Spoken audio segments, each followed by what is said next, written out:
व्याख्यान कौशल के को कंटिन्यू करते हुए जो शेष रह गया था, कुछ कंपोनेंट्स जो आगे हैं वो हैं शिक्षण बिंदुओं को दोहराना। जो हमारे इंपॉर्टेंट शिक्षण बिंदु हैं, यानी जिस कंटेंट और टॉपिक को हम फोकस करना चाह रहे हैं, या जो मुख्य बिंदु हैं वो हमें लेक्चर में रिपीट करते रहने चाहिए कि हमारा कंटेंट क्या है, हमारा टॉपिक क्या है, क्या हमें समझना है। तो वो क्या है, हमें उसको लाउडली स्पीकिंग और सही तरीके से क्या है, हमें उसे क्या करना है, दोहराना है। शब्दों का सही उच्चारण सबसे महत्वपूर्ण कंपोनेंट्स है लेक्चर मेथड्स का, कि शब्दों का सही उच्चारण, यानी हमारी भाषा ऐसी हो जो उच्चारण की दृष्टि से शुद्ध हो।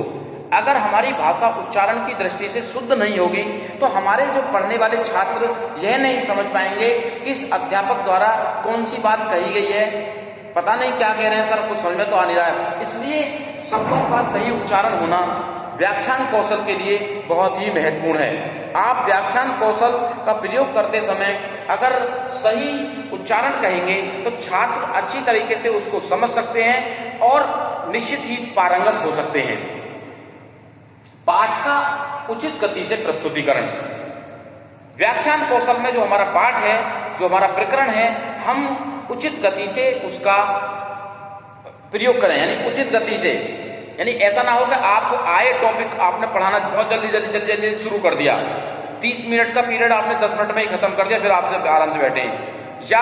आपको 30 मिनट में टाइम मिला हुआ और आपको कोई चीज 30 मिनट में पढ़ानी है, आप इतनी धीरे धीरे पढ़ा रहे हैं कि पता पड़ा आप आधा ही पढ़ा पाए और 30 मिनट आपकी हो गई। तो इसलिए हमें जो हमारा टॉपिक है उसका टाइम ड्यूरेशन जरूर ध्यान रखना चाहिए, और भाषा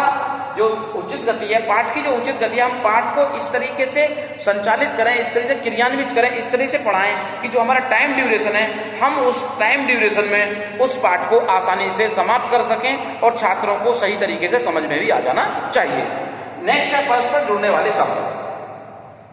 इसमें क्या है, जब हम पढ़ाते हैं तो बहुत सारी चीजें एक दूसरे से कोरिलेटेड होती हैं। मान लीजिए जैसे मैंने अभी बताया, हम मान लीजिए प्रकाश संश्लेषण क्रिया पढ़ा रहे हैं तो उसमें प्लांट्स का भी जिक्र करेंगे, कार्बन डाइऑक्साइड का भी, ऑक्सीजन का भी और सनलाइट का भी। तो वो क्या है कि एक दूसरे से कोरिलेटेड होने चाहिए। यानी कि अगर हम व्याख्यान कौशल का प्रयोग कर रहे हैं, व्याख्यान को बहुत अच्छा बनाना चाह रहे हैं किसी भी क्लास में, तो अगर हम इन कौशलों का ध्यान रखते हैं तो निश्चित तौर पर ही हम अपने व्याख्यान कौशल में निपुण हो सकते हैं। और हमारे द्वारा जो भी पढ़ाया गया है, अगर छात्र उसका अनुकरण करके और छात्र अच्छे नंबरों के साथ उत्तीर्ण होते हैं और छात्र की नॉलेज बढ़ती है, तब हम कह सकते हैं कि हमारे द्वारा जो कक्षा में या कहीं सोसाइटी में जो भी व्याख्यान दिया गया था, लोगों ने उसका सही तरीके से अनुकरण किया, तब ही हमारा यह लेक्चर सफल होगा और तभी एक शिक्षक का पढ़ाया हुआ कक्षा में सफल होगा। धन्यवाद।